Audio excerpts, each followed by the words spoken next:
Chapter 8. Something woke Patrick in the middle of the night. He sat up, listening for a moment.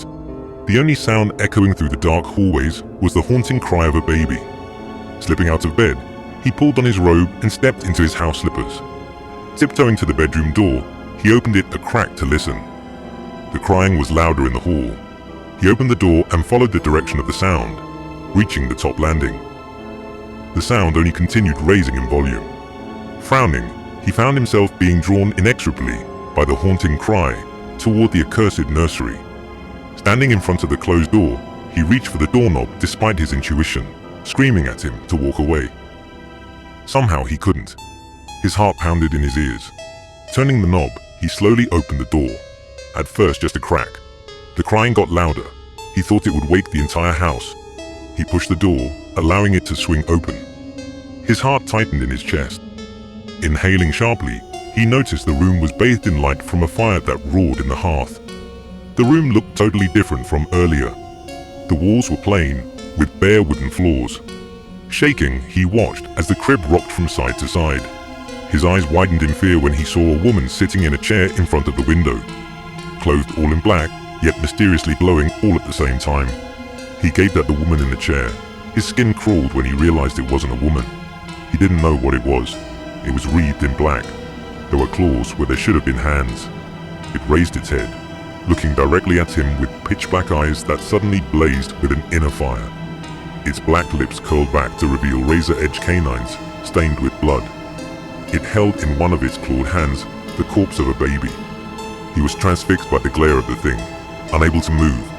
Terror gripped him, and his heart felt like it was being squeezed in a vice-like grip. "Hello, Patrick," the thing hissed.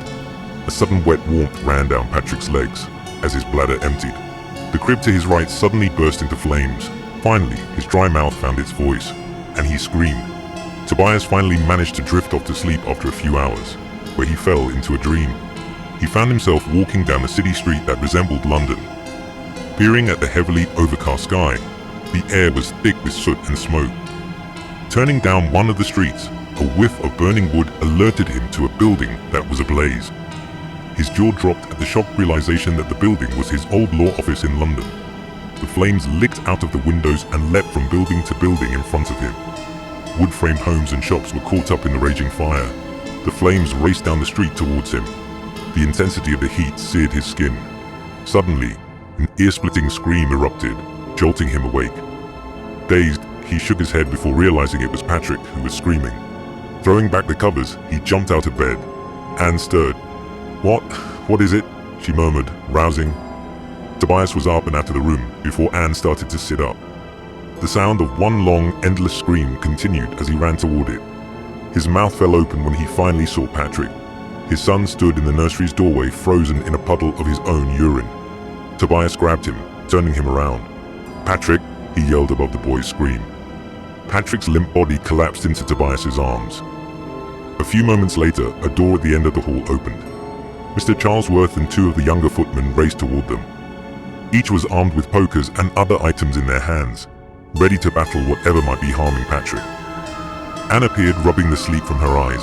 "What's happening? Is Patrick okay?" Tobias nodded. "He has passed out. I think he must have been sleepwalking and had a nightmare," answered Tobias. Charlesworth came up beside Tobias. "Are you okay, sir?" Tobias realized he was shaking. "Yes, I woke from a bit of a bad dream myself." He glanced down at the puddle on the floor. Charlesworth's eyes followed his. "Don't you worry about that, sir. We'll take care of it. You take the young master back to his bed." "Thank you, Mr. Charlesworth," said Tobias, placing a reassuring hand on the head butler's arm. Patrick opened his eyes. It took him a second to realize where he was. He saw his father pacing. "Father." Tobias turned his head. Patrick was awake, so he pulled a chair to his bedside, his brow knitted. "What happened in the nursery?" He rubbed the hair from Patrick's forehead. Sitting up, Patrick whispered, "There was a baby crying, and I wanted to check it out. It was coming from the nursery. I opened the door and saw that the fire was going. The room was different." His voice wavered. There was a monster in the chair. It looked at me. The thing spoke my name. He sobbed as tears streamed down his cheeks. "It was just a nightmare, son. Tobias stroked the boy's head. No, it wasn't. I was there. I saw it, he insisted. His bottom lip quivered. I wet myself. I think you were sleepwalking and having a bad dream, said Tobias. It was real. Tobias nodded his head. Okay. You are safe now. I will wait here until you fall asleep. Okay, sniffed Patrick. Tobias leaned in to kiss the top of his son's head and sat back down. I will leave the light on when I leave the room. Try to sleep now. Patrick pulled the blankets to his chin. He suspected his father didn't believe him, and he had no way of proving he was telling the truth. But he knew what he saw. That thing called out his name. All he wanted now was to get back to Eton and away from the cursed house.